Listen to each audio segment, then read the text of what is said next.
ಅನಿಸಿದೆ. ನಾನು ಈ ಮೂಲಕ ಗ್ಯಾರಂಟಿ ನ್ಯೂಸಲ್ಲಿ ಹೇಳ್ತೀನಿ, ಜಯರಾಜ ಅಲಿಯಾಸ್ ಶಿವಾಂಕ್ ಅವರು ಸಿಂಗಲ್, ಲವ್ ಪ್ರಪೋಸ್ ಯಾವುದೂ ಒಪ್ಕೊಂಡಿಲ್ಲ, ಯಾರು ಬೇಕಿದ್ರೂ ಅಪ್ರೋಚ್ ಮಾಡ್ಬೋದು ಅಂತ ನಾನು ನೀವೇ ಹೇಳ್ತಿದ್ದೀರಾ. Okay, super sir. ಸೀರಿಯಲ್ನ ನಾವು ಬಹಳಷ್ಟು ನೋಡ್ತಿರ್ತೀವಿ, ಬಟ್ ಸೀರಿಯಲ್ ಇವಾಗೇನು ಬಿಡು ಕೈಗೊಂದು ಕಾಲ್ಗೊಂದು ಸೀರಿಯಲ್ ಇರುತ್ತೆ, ನೋಡೋಕೆ ತುಂಬ ಸೀರಿಯಲ್ಗಳಿರುತ್ತೆ ಅಂತ ಹೇಳ್ತೀವಿ. ಆದರೆ ಆ್ಯಕ್ಟಿಂಗ್ ಅನ್ನೋದು ನಿಜವಾಗ್ಲೂ ಸುಲಭದ ಮಾತಲ್ಲ. ಸೀರಿಯಲ್ ಅಂದರೆ ಅದಕ್ಕೆ ಎಷ್ಟೊಂದು ಬ್ಯುಸಿ ಸ್ಕೆಡ್ಯೂಲ್ಸ್ ಇರುತ್ತೆ. ದಿನ ಪೂರ್ತಿ ಸೀರಿಯಲ್ಸ್ ಮಾಡಿರ್ತೀರಾ, ಶೂಟಿಂಗ್ ಮಾಡಿರ್ತೀರಾ. ಸೊ ಶೂಟಿಂಗಲ್ಲಿ ಡೈಲಾಗ್ಸ್ಗಳು ತುಂಬಾ ಮಹತ್ವದ್ದು. ಸೊ ನೀವು ರಂಗಭೂಮಿ ಹಿನ್ನೆಲೆ ಇರೋದ್ರಿಂದ ನಿಮಗೆ ಈ ಸೀರಿಯಲ್ ಶೂಟಿಂಗು, ಡೈಲಾಗ್ಸು, ಪಾತ್ರಗಳೆಲ್ಲ ಈಸಿ ಅನ್ಸುತ್ತಾ, ಕಷ್ಟ ಅನ್ಸುತ್ತಾ? ನನಗೆ ಈಸಿ ಅನ್ಸುತ್ತೆ, ಯಾಕೆಂದರೆ ಲೈಕ್ ನಾವು ಅಲ್ಲಿ ತುಂಬ ಲೈವ್ ಪರ್ಫಾರ್ಮೆನ್ಸ್ ಮಾಡೋದ್ರಿಂದ ಅಲ್ಲಿ ಒನ್ ಮೋರ್ ಇರೋದಿಲ್ಲ. ಒಂದ್ಸಲಿ ಸ್ಟೇಜ್ ಮೇಲೆ ಬಂದರೆ ಮುಗೀತು. ಆ್ಯಂಡ್ ನಮಗೆ ಅಲ್ಲೆಲ್ಲ ಹೇಗೆ ಅಂದರೆ 3 ಪೇಜ್ 4 ಪೇಜ್ಗಳು ಡೈಲಾಗ್ಗಳಿರ್ತಾಯಿದ್ದು. ನಾನು ಎಲ್ಲ ಥರದ್ದು ನಾಟಕಗಳು ಮಾಡಿದ್ದೀನಿ, ಪೌರಾಣಿಕ, ಐತಿಹಾಸಿಕ ಆ್ಯಂಡ್ ಸಾಮಾಜಿಕ. ರಾಜ್ಕುಮಾರ್ ಇಲ್ಲ, ನನಗೆ ತುಂಬ ಇಷ್ಟ ಆಗ್ತಾಯಿತ್ತು ಪೌರಾಣಿಕ. ಆ ಸ್ಟೈಲೇ ಬೇರೆ. ಅದನ್ನು ನಾವು ಅಂದರೆ ಹೇಗೆ ಅಂದರೆ ತುಂಬ ವಾಯ್ಸ್ ಜೋರು ಇರಬೇಕು, ಬಾಡಿ ಬ್ರಾಡ್ ಆಗಿರಬೇಕು, ಆ ಥರದ್ದೆಲ್ಲ ಇರುತ್ತೆ. ಅದಕ್ಕೆ ಐತಿಹಾಸಕ್ಕೆ ಬೇರೆ ಥರ ಇರುತ್ತೆ, ಸಾಮಾಜಿಕ ನಾಟಕಗಳೇ ಬೇರೆ ಥರ ಇರುತ್ತೆ. ಆ್ಯಂಡ್ ಎಷ್ಟೊಂದು ಜನ ಹೇಳ್ತಾರೆ ಅಂದರೆ ಈಗ ನಾಟಕ ಮಾಡೋರು ಕ್ಯಾಮ್ರಾ ಮುಂದೆ ಬಂದಾಗ ಜಾಸ್ತಿ ಇದನ್ನು ಮಾಡ್ತಾರೆ, ಈ ಸೀರಿಯಲ್ ಅವರು ಅಲ್ಲೇ ಆ್ಯಕ್ಟಿಂಗ್ ಹೋಗ್ಬಿಟ್ಟಿರುತ್ತೆ, ಅವ್ರದ್ದು ಸಿನಿಮಾಗೆ ಆ್ಯಕ್ಟಿಂಗ್ ಬರೋದಿಲ್ಲ, ಸಿನಿಮಾಗೆ ಇದನ್ನು ಬಂದಾಗ ನೀನೇನು ಸೀರಿಯಲ್ ಥರ ಮಾಡ್ತಿದ್ಯಾ ಅಂತಾರೆ. ಇದೆಲ್ಲ ಮಾತುಗಳು ಯಾವಾಗ ಬರುತ್ತೆ ಅಂದರೆ ಒಬ್ಬ ನಟನಲ್ಲಿ ಆ ಒಂದು ಕಲೆ ಆಳುವಾಗ ಇರಲ್ವಲ್ಲ, ಆವಾಗ ಈ ಥರದ್ದೆಲ್ಲ ಬರುತ್ತೆ. ಅಂದರೆ ಒಂದಕ್ಕೆ ಸ್ಟಿಕನ್ ಆಗಿಬಿಡ್ತಾನೆ. ಈಗ ನಾಟಕಗಳು ಮಾಡ್ತಾಯಿದ್ರೆ ಅದು ಬೇರೆ ಥರ, ನಾನು ಸೀರಿಯಲ್ ಮಾಡ್ತಾಯಿದ್ದೀನಿ ಇದು ಬೇರೆ ಥರ, ಸಿನಿಮಾಗೆ ಬೇರೆ ಥರ ಡಿಮ್ಯಾಂಡ್ ಮಾಡ್ತಾರೆ. ಈ ಒಂದು ವೇರಿಯೇಷನ್ ಗೊತ್ತಿರಬೇಕು.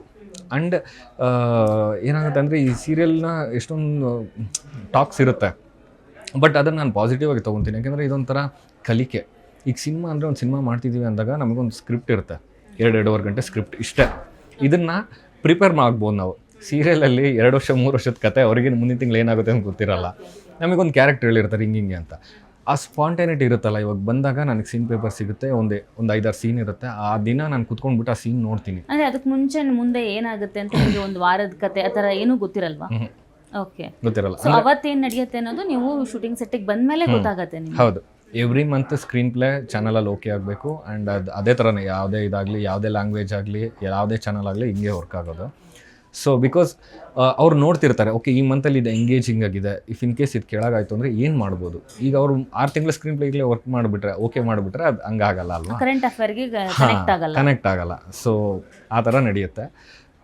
ಸೊ ಫಾರ್ ಎಲ್ಲದಕ್ಕೂ ಪ್ರಿಪ್ರೇಷನ್ ಇರಬೇಕು. ಆ್ಯಂಡ್ ನನಗೆ ಒಂದು ಗಾಡ್ಸ್ ಗ್ರೇಸ್ ಗಿಫ್ಟ್ ಏನಂದರೆ, ನಾನು ಎಲ್ಲೂ ಅದೆಷ್ಟೇ ಪೇಜ್ ಇರಲಿ ಡೈಲಾಗ್ಗಳು ಮಗಪ್ ಮಾಡೋದಿಲ್ಲ. ನಾನು ಒಂದು 2-3 ಸಲ ಓದಿದೆ ಅಂದರೆ ಅದು ತಲೆಯಲ್ಲಿ ಕುತ್ಕೊಂಡ್ಬಿಡುತ್ತೆ.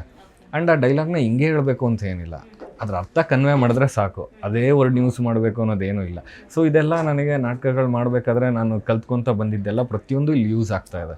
ಅಂದರೆ ಇದರಿಂದ ಹೊಸದೇನು ಕಲಿತೀನಿ ಅನ್ನೋದ್ರ ಜೊತೆಲಿ ಕಲ್ತಿರೋದನ್ನು ಹೇಗೆ ಇನ್ವೆಸ್ಟ್ ಮಾಡಬೇಕು ಅನ್ನೋದನ್ನು ನಾನು ಮಾಡ್ತಾಯಿದ್ದೀನಿ. ಸ್ವಲ್ಪ ಕ್ಯಾಮ್ರಾ ಆ್ಯಕ್ಟಿಂಗ್ ಅಂದರೆ ಹೇಳ್ಕೊಡುತ್ತೆ. ಅಂದರೆ ಕ್ಯಾಮ್ರಾ ಜೊತೆ ಫ್ರೆಂಡ್ಲಿ ಆಗಬೇಕು, ಯಾವ ಆ್ಯಂಗಲಲ್ಲಿ ನಿಂತ್ಕೊಂಡ್ರೆ ನಾನು ಯಾವ ಥರ ಇದನ್ನು ಮಾಡ್ಬೋದು. ಸೊ ಅದೆಲ್ಲ ಬ್ಯಾಕ್ ವರ್ಕ್ ಎಲ್ಲ ಮಾಡ್ತೀರಾ ನೀವು? ಅದೆಲ್ಲ ಮಾಡುತ್ತೆ, ಅದು ದಿನನಿತ್ಯ ನಡೀತಾ ಇರುತ್ತೆ. ಅಂದರೆ ಇವಾಗ ಫಾರ್ ಎಕ್ಸಾಂಪಲ್ ಈಗ ನಾವು ಮಾಡೋದ್ರ ಜೊತೆಲಿ ಈಗ ಸರ್ ಆಗಿರ್ಬೋದು, ಸ್ಪಂದನ ಮೇಡಮ್ ಆಗಿರ್ಬೋದು, ಅವ್ರನ್ನ ನೋಡ್ತಾ ಇರ್ತೀನಲ್ಲ, ಇವ್ರು ಹೆಂಗೆ ಮಾಡ್ತಾರೆ ಇದನ್ನು, ಈ ಲೈನ್ನ ಇವ್ರು ಹೆಂಗೆ ಇದನ್ನು ಮಾಡ್ತಾರೆ, ಎಲ್ಲಿ ಪಾಸ್ ಕೊಡ್ತಾರೆ, ಈ ಡೈಲಾಗ್ನ ಹೆಂಗೆ ವೇರಿಯೇಷನ್ ಮಾಡ್ತಾರೆ, ಎಲ್ಲಿ ಶೌಟ್ ಮಾಡ್ತಾರೆ, ಎಲ್ಲಿ ಕೋಪನ ಕಂಟ್ರೋಲ್ಡಾಗಿ ಮಾಡ್ತಾರೆ, ಇದನ್ನೆಲ್ಲ ಅಬ್ಸರ್ವ್ ಮಾಡ್ತಾ ಇರ್ತೀನಿ. ಆ್ಯಂಡ್ ಇದನ್ನು ನಾನು ಮಾಡ್ಬೋದಾ, ನಾನು ಕೇಳ್ತೀನಿ ಡೈರೆಕ್ಟರ್ ಸರ್ಗೆ, ಸರ್ ನಾನು ಇದನ್ನ ಈ ಥರ ಮಾಡ್ತೀನಿ, ನನಗೆ ಯಾಕೋ ಈ ಡೈಲಾಗ್ ಸೆಟ್ ಆಗ್ತಾಯಿಲ್ಲ, ನಾನು ಇದನ್ನು ಚೇಂಜ್ ಮಾಡ್ಕೋಬೋದಾ, ಈ ಥರದ್ದೆಲ್ಲ ಮಾಡ್ತಾ ಇರ್ತೀವಿ. ನನಗೇನು ನಾಟಕದಿಂದ ನಾನು ಇಷ್ಟು ವರ್ಷ ಮಾಡಿದ್ನಲ್ಲ, ಅದು ಇಲ್ಲಿ ತುಂಬ ಯೂಸ್ ಆಗ್ತಾ ಇದೆ. ಓಕೆ ಸರ್, ಯಾವುದೇ ಒಬ್ಬ ಕಲಾವಿದ ಆದಾಗ ಬಹಳಷ್ಟು ಜನರಿಗೆ ಬರ್ತಾನೆ ಸಿನಿಮಾಗಳಲ್ಲಿ ಹೀರೋ ರೋಲ್ ಸಿಗೋದು ಈ ಥರ ಎಲ್ಲ ತುಂಬಾ ಕಷ್ಟ. ನೀವು ಸಿನಿಮಾದಲ್ಲಿ ನಟಿಸ್ಬೇಕು ಅಂತ ಆಸೆ ಇಟ್ಕೊಂಡಿದ್ದೀರಾ. ಇನ್ ಕೇಸ್ ನಿಮಗೆ ನೀವು ಒಂದು ಕ್ಯಾರೆಕ್ಟರ್ಗೆ ಸೂಟ್ ಆಗ್ತಿದ್ದೀರಾ ವಿಲನ್ ಆಗಿ, ಒಂದು ಕ್ಯಾರೆಕ್ಟರ್ಗೆ ಸೆಕೆಂಡ್ ಹೀರೋ ಆಗಿ ಸೂಟ್ ಆಗ್ತಿದ್ದೀರಾ ಅಂದ ಒಂದು ದೊಡ್ಡ ನಟನ ಜೊತೆ ನೀವು ವಿಲನ್ ಆಗಿ ಮಾಡಬೇಕು, ಇಂಥ ಆಫರ್ಗಳು ಬಂದಾಗ ನಿಮಗೆ ಇಷ್ಟ ಇದೆಯಾ ಒಪ್ಕೊಳ್ಳಿಕ್ಕೆ?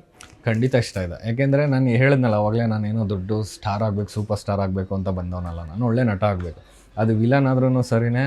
ಅದು ನಮ್ಮ ನಾಟಕದಲ್ಲಿ ಯಾವಾಗಲೂ ಒಂದು ಹೇಳ್ಕೊಡೋರು, ನಿನಗೆ ಅವಾಗ ಕೇಳ್ತಾ ಇದ್ವಿ, ಸರ್ ಏನು ಇಷ್ಟೇ ಡೈಲಾಗ್ ಇದೆ, ನಮಗೆ ಅವನಿಗೆ ಮಾತ್ರ ಅಷ್ಟು ಕೊಟ್ಟಿದ್ದಾರೆ, ಅಷ್ಟು ಇದೆ ಅಂತ. ಅವ್ರು ಯಾವಾಗಲೂ ನಮ್ಮ ಸರ್ ಒಬ್ರು ಹೇಳೋರು, ನನಗೆ ಒಂದು ಡೈಲಾಗ್ ಕೊಡೋ, ಇಡೀ ನಾಟಕ ಮುಗಿದ್ಮೇಲೆ ಅವ್ನು ಯಾರೋ ಒಂದು ಡೈಲಾಗ್ ಹೇಳೋದ್ಮೇಲೆ ಎಷ್ಟು ಚೆನ್ನಾಗಿ ಹೇಳ್ದೆ ಅಂತ ನಾನು ಅನ್ನಿಸ್ಕೊತೀನಿ ಅಂತ. ಇದು ಇರಬೇಕು ಒಬ್ಬ ಆ್ಯಕ್ಟ್ರಿಗೆ ಅಂತ.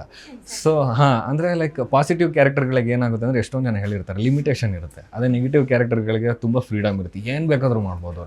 ಆ ಥರದ್ದೆಲ್ಲ ಮಾಡೋದಕ್ಕೆ ನನಗಿಷ್ಟ. ಅಂದರೆ ಎಕ್ಸ್ಪರಿಮೆಂಟಲ್ ಕ್ಯಾರೆಕ್ಟರ್ಗಳನ್ನ, ಅಂದರೆ ಈಗ ಒಂದು ಮಾಡಿದ್ದನ್ನು ಬಿಟ್ಟು ಇನ್ನೊಂದೇನೋ ಮಾಡ್ತಿದ್ದೀವಿ ಅಂದಾಗಲೇ ನಮಗೆ ಕಲಿಯೋದಕ್ಕೆ ಸಾಧ್ಯ. ಇನ್ನು ಮಾಡಿದ್ದನ್ನೇ ಮಾಡ್ಕೊಂಡೋದ್ರೆ ಏನೂ ಆಗೋದಿಲ್ಲ. ಅದು ಪಾಸಿಟಿವ್ ಆಗಲಿ ನೆಗೆಟಿವ್ ಆಗಲಿ ಅಲ್ಲಿ ಸ್ಕೋಪ್ ಇದೆಯಾ, ಇದರಲ್ಲಿ ಜನನ ನಾನು ಇಂಪ್ರೆಸ್ ಮಾಡ್ಬೋದಾ, ಸೊ ಈ ಥರದ್ದು ನನ್ನ ಮೈಂಡಲ್ಲಿ ಇಟ್ಕೊಂಡು ನಾನು ಕೆಲಸ ಮಾಡೋದು. ಸೊ ಆ ಥರದ್ದು ಬಂದಾಗ, ಆಪರ್ಚುನಿಟೀಸ್ ಬಂದಾಗ ಅಕ್ಸೆಪ್ಟ್ ಮಾಡೇ ಮಾಡ್ತೀನಿ. ಶಿವಾಂಕ್ ಅವರ ಇಷ್ಟು ಹೊತ್ತು ನಮ್ಮ ಗ್ಯಾರಂಟಿ ನ್ಯೂಸ್ ಜೊತೆ ನಿಮ್ಮ ಒಂದು ಸೀರಿಯಲ್ ಜರ್ನಿ, ಜಯಲಲಿತಾ ಸೀರಿಯಲ್ ಹೇಗಿದೆ, ಅದರ ಒಂದು ಪಾತ್ರವರ್ಗ ಎಲ್ಲವನ್ನ ಹಂಚ್ಕೊಂಡಿದ್ದೀರಾ. ಇನ್ನು ಕಡೆಯದಾಗಿ ನಮ್ಮ ಗ್ಯಾರಂಟಿ ನ್ಯೂಸ್ ಮೂಲಕ ನಿಮ್ಮ ಫ್ಯಾನ್ಸ್ಗೆ, ನಿಮ್ಮ ಒಂದು ಸೀರಿಯಲ್ ವೀಕ್ಷಕರಿಗೆ ಏನು ಹೇಳಕ್ಕೆ ಬಯಸ್ತೀರಾ? ಸೊ ಫಾರ್ ಸೀರಿಯಲ್ ತುಂಬ ಚೆನ್ನಾಗಿ ಹೋಗ್ತಾ ಇದೆ. ಲಾಂಚ್ ಆದಾಗಿಂದ ಹಿಡಿದು ಇಲ್ಲಿವರೆಗೂ ಎಲ್ಲೂ ಆಡಿಯನ್ಸ್ ಕೈ ಬಿಟ್ಟಿಲ್ಲ. ಅಂದರೆ ಬಿಗ್ ಬಾಸು ಅದೇ ಸ್ಲಾಟಲ್ಲೇ ಹೋಗ್ತಾ ಇದೆ, ಬಟ್ ಸ್ಟಿಲ್ ನಮಗೆ ಒಳ್ಳೆ TRP ಬರ್ತಾಯಿದೆ, ಒಳ್ಳೆ ಸಪೋರ್ಟ್ ಬರ್ತಾಯಿದೆ. ಕತೆ ಕೂಡ ತುಂಬ ಚೆನ್ನಾಗಿ ಹೋಗ್ತಿದೆ ಅಂತ ಹೇಳ್ತಾರೆ. ಎಲ್ಲೂ ಒಂಥರ ನೆಗೆಟಿವ್ ಫೀಡ್ಬ್ಯಾಕ್ಗಳು ನಮಗೆ ಅಷ್ಟು ಬರ್ತಾಯಿಲ್ಲ. ಅಂದರೆ ಲೈಕ್ ಎಲ್ಲರೂ ಹೇಳ್ತಿರೋದು ಏನಂದರೆ ಸೀರಿಯಲ್ದು ಒಂದು ರೆಗ್ಯುಲರ್ ಪ್ಯಾಟರ್ನಲ್ಲಿಲ್ಲ, ಇದರಲ್ಲಿ ಏನೋ ಡಿಫ್ರೆಂಟ್ ಆಗಿದೆ, ಏನೋ ಕಾಮಿಕಲ್ ಆಗಿದೆ, ಬರೀ ಏನಂತಾರೆ ಅಳೋದು ಇದು ಆ ಥರ ಜಂಜಾಟ ಇಲ್ಲ, ತುಂಬ ಲೈವ್ಲಿಯಾಗಿ ಹೋಗ್ತಾಯಿದೆ, ಜಾವಿಯಲ್ ಆಗಿದೆ, ತುಂಬ ನಗಿಸ್ತಾ ಇದ್ದಾರೆ ಆ್ಯಂಡ್ ತುಂಬ ವೇರಿಯೇಷನ್ ಬರ್ತಾಯಿದೆ ಅಂತಲೇ ಸಪೋರ್ಟ್ ಮಾಡ್ತಾಯಿದೆ. ಇದು ಇನ್ನೂ ಹೀಗೆ ಹೋಗಲಿ. ನಾವು ಹೋಗ್ತಾ ಹೋಗ್ತಾ ಇನ್ನೂ ಕತೆ ತುಂಬ ಚೆನ್ನಾಗಿದೆ.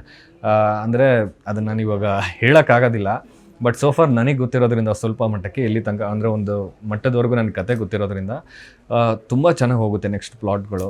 ಇಲ್ಲೂ ಒಂಥರ ಅದನ್ನೇ ಕಂಟಿನ್ಯೂ ಆಗ್ತಾಯಿಲ್ಲ. ಪ್ರತಿಯೊಂದು 20-15 ಎಪಿಸೋಡ್ಗಳಿಗೆ ಸ್ಕ್ರೀನ್ ಪ್ಲೇ ಬೇರೆ ಆಗ್ತಿರುತ್ತೆ, ಹೊಸ ಹೊಸ ಟ್ವಿಸ್ಟ್ ಬರ್ತಿರುತ್ತೆ, ಹೊಸ ಹೊಸ ಕ್ಯಾರೆಕ್ಟರ್ಗಳು ಬರುತ್ತೆ ನೆಕ್ಸ್ಟು. ಅದೆಲ್ಲ ತುಂಬ ಚೆನ್ನಾಗಿದೆ, ಮಜಾ ಇದೆ. ಅಂದರೆ ನಮ್ಮದು ಸೀರಿಯಲ್ ಸ್ಪೆಷಾಲಿಟಿ ಏನಂದರೆ ನಾನು ಹೇಳ್ದಂಗೆ ಅತ್ತೆ ಸೊಸೆದು ಜಂಜಾಟ ಇದು ಆ ಥರದ್ದಿಲ್ಲ. ಇದರಲ್ಲಿ ಸೀರಿಯಲ್ಲೇ ಮಜಾ, ಯಾವುದೋ ಒಂಥರ ಸೀರಿಯಸ್ ಆಗಿ ಹೋಗೋದಿಲ್ಲ, ಅಲ್ಲೇನೋ ಒಂದು ಮಜಾ ಇರುತ್ತೆ. ಬೇಗ ಕನೆಕ್ಟ್ ಆಗ್ತಾ ಇದೆ, ಇನ್ನೂ ಕನೆಕ್ಟ್ ಆಗುತ್ತೆ. ಇನ್ನೂ ಇದೇ ಈಗ ಹೇಗೆ ಸಪೋರ್ಟ್ ಕೊಡ್ತಿದ್ದೀರೋ ಇನ್ನೂ ಸಪೋರ್ಟ್ ಜಾಸ್ತಿ ಸಿಗಲಿ ಅಂತ ಕರ್ನಾಟಕ ಜನತೆ ಕೇಳ್ಕೊತೀನಿ. ಓಕೆ ಸರ್, ಕಲಾವಿದರಾಗಿ ನಿಮ್ಮ ಮೊದಲನೇ ಹಂತ, ಮೊದಲನೇ ಸ್ಟೇಜಲ್ಲಿ ಇದ್ದೀರಾ. ಇನ್ನೂ ಜಾಸ್ತಿ ಹಂತಗಳನ್ನ ಹತ್ತಿ ಸಾಧನೆ ಶಿಖರವನ್ನು ಏರಿ ಹೀಗೆ ಕಲಾವಿದರಾಗಿ ನಮ್ಮ ಕರ್ನಾಟಕ ಜನತೆಯನ್ನು ರಂಜಿಸ್ತಾ ಇರಿ. ಇನ್ನೂ ಹೆಚ್ಚಿನ ಯಶಸ್ಸು ಸಿಗಲಿ ನಿಮಗೆ, ನಿಮ್ಮ ಒಂದು ಸೀರಿಯಲ್ ಲೈಫಲ್ಲಿ, ಸಿನಿಮಾ ಲೈಫಲ್ಲಿ ಒಳ್ಳೊಳ್ಳೆ ಅವಕಾಶಗಳು ಬರಲಿ ಅಂತ ನಾವು ಹಾರೈಸ್ತೀವಿ. All the very best Shivank ಅವರೇ. ಥ್ಯಾಂಕ್ ಯು ಸೋ ಮಚ್ ನಮ್ಮ ಗ್ಯಾರಂಟಿ ನ್ಯೂಸ್ ಜೊತೆ ನಿಮ್ಮ ಒಂದು ಸೀರಿಯಲ್ ಜರ್ನಿಯನ್ನು ಹಂಚಿಕೊಂಡಿದ್ದಕ್ಕೆ thank you so much. Thank you so much. Guarantee News ಅವ್ರಿಗೆ ಥ್ಯಾಂಕ್ಸ್ ಹೇಳೋದಕ್ಕೆ ಇಷ್ಟಪಡ್ತೀನಿ. ಈ ಒಂದು ಸೆಗ್ಮೆಂಟ್ನ ಮಾಡಿ ನಮ್ಮ ಸೀರಿಯಲ್ನ ಪ್ರಮೋಟ್ ಮಾಡ್ತಿರೋದಕ್ಕೆ ಥ್ಯಾಂಕ್ ಯು ಸೋ ಮಚ್. ವೀಕ್ಷಕರೇ, ನೋಡಿದ್ರಲ್ಲ, ಇದಾಗಿತ್ತು ಜಯಲಲಿತಾ ಸೀರಿಯಲ್ನ ನಾಯಕ ನಟ ಶಿವಾಂಕ್ ಅಲಿಯಾಸ್ ಜಯರಾಜ್ ಅವರ ಮಾತುಗಳು. ನೋಡ್ತಾ ಇರಿ ಗ್ಯಾರಂಟಿ ನ್ಯೂಸ್, ಸುದ್ದಿ ಖಚಿತ, ನ್ಯಾಯ ನಿಶ್ಚಿತ.